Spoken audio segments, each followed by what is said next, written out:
Good morning, everybody. I have enormous pleasure and honour in speaking to you this morning as part of this important conference.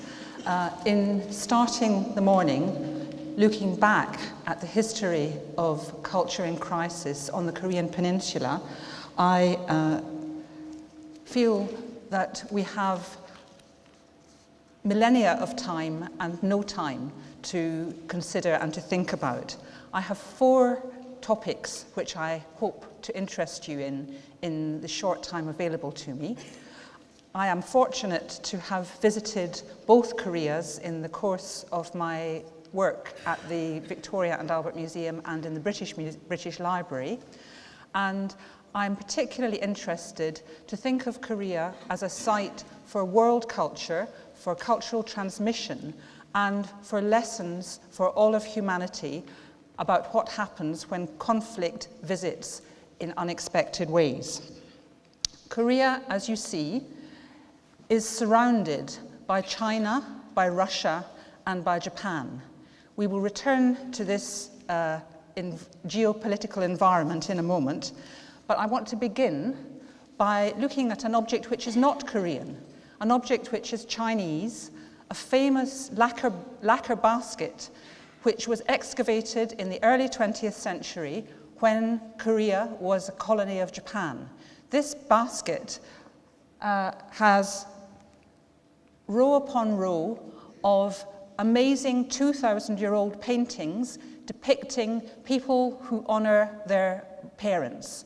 Honoring your parents is a human characteristic. It's a center point of East Asian Confucian civilization. This is the most potent memory of that long tradition in Korea and in China. It comes to be in Korea because in the 1st century AD, parts of Korea had been colonized by Han China. After the mid-20th century, this object is hardly known outside of Korea because it is cut off by the accident of world politics, and it becomes part of the collection of the North Korean National Museum, not the more open South Korean National Museum. I'm fortunate to have seen it myself.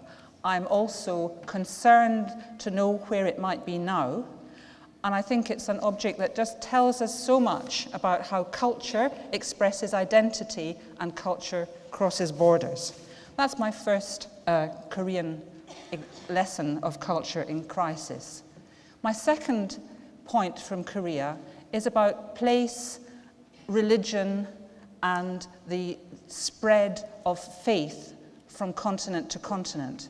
Korea is a site of wonderful Buddhist temples, many of which were scattered across a beautiful scenic area, the Diamond Mountains, which spans the eastern coast of the Korean Peninsula.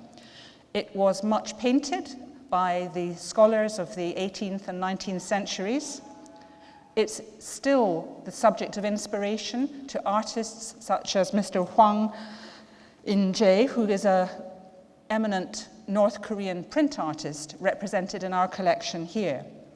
Sadly, during the Korean War between 1950 and 1953, all the Buddhist temples in the Diamond Mountain area came to destruction.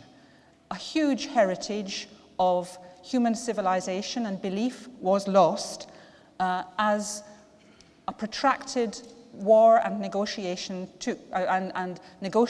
about the fate of prisoners of war dragged out across 3 years. Carpet bombing continued across North Korea until, as one scholar has said, there was nothing left to bomb. And at that time, all of the temples were lost. Here is Seogwang Temple, the temple of the Buddha king, as it was in the Japanese period. Here it is in 1910, and here it is today, one gateway alone surviving. Other buildings are nothing but architectural plans today. Many temples in that eastern part of Korea were lost in similar ways. Here is a second temple, Singye Temple, all that is left of what was once a large and impressive agglomeration of buildings is this one pagoda dating to the 6th century AD. It's easy to forget that such destruction accompanies almost every conflict that we know of. My third point is about the accidents of history that are visited upon unknowing populations.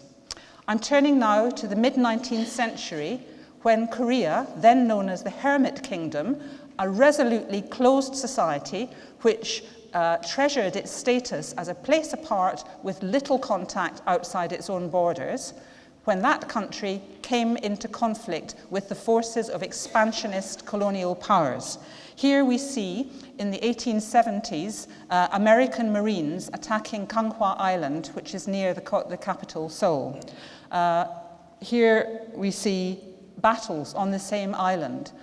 These skirmishes, these attacks on the Korean state went on for decades.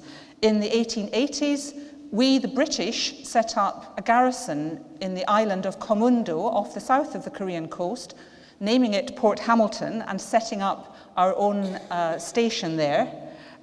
We sent warships, we remained there for a couple of years, and then we moved on, ready to engage in other parts of East Asia. This enforced contact with the military might of the Western world led to the militarization of Korean people themselves. We have troops here being trained, and we have the evidence of photography in these 19th century periods to help us trace the story. We have all the accoutrements of war as we've come to know it, hospitals, refugees, and we have prisoners and border conflict moving along. My final reflections on conflict and cultural heritage in Korea take us to today and to the role of museums in the presentation of cultural identity. The modern states of Korea are, of course, two: the Democratic People's Republic in the north and the Republic in the south. Each has a national museum, each has a narrative, each attaches value to cultural heritage.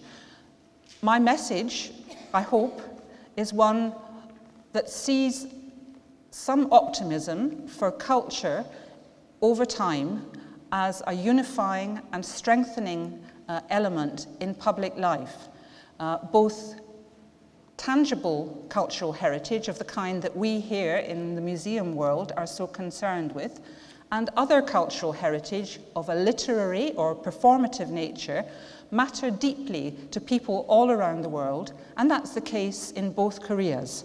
Although this Stalinist building of the center of Pyongyang, the Korean Central History Museum, is a place that is far in its museological practice from the norms of the international community, it is nonetheless a potent statement of the importance of culture to the nation. And in the South, 21st century architecture, technological achievement, and a much more open society have led to a fine national museum in the southern part of Seoul, which I imagine many in this room will have visited. And we are able to see here the interior of the National Museum in the south of Korea, in the Republic, not forbidden to photographers in the way that its counterpart in the north is. I wish the conference success and look forward to making many comparisons in the course of the day. Thank you.